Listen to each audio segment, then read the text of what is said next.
They say they've been training for weeks to defend their homes, to fight for Colonel Gaddafi, to the death if necessary. Though with some of the shooting going on, that might be sooner rather than later. They are a self-styled women's militia, practicing weapon drills in a medical institute's courtyard in the town of Garian.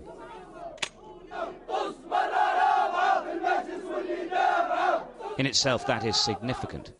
Rebels in Libya's western Nafusa mountains say taking Garian will be the last staging point before an attack on Tripoli to the north, and it'll happen soon.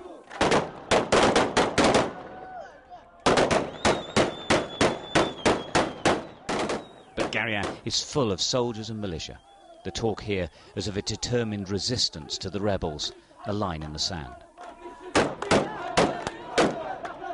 لأن هم غدارين يعني واخدين الحاجة هذه على غدر يعني مش واخدين. They are ready for any solution. They are trained on weapons.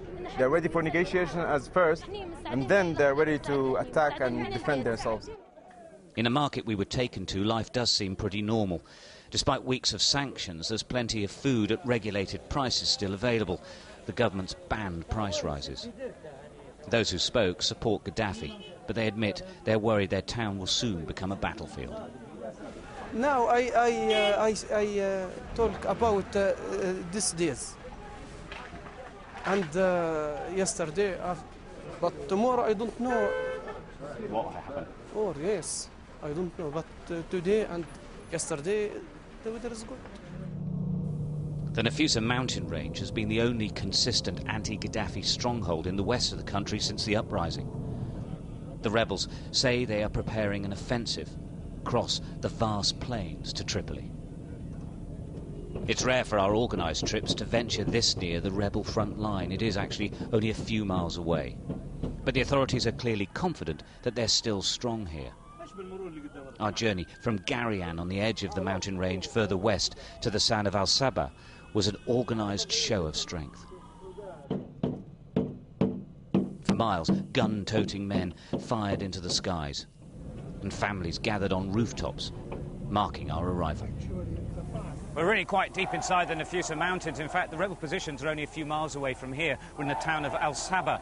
That's through here that the rebels will have to come if to get to the main roads that lead north to Tripoli. They want to cut off those supply routes from the south. I have to say, though, that everyone we've seen here appears to be a Gaddafi supporter, and most of the men appear to be armed.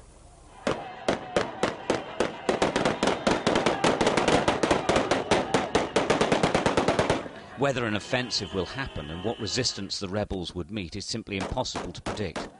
Without NATO assistance, it would seem unlikely to succeed.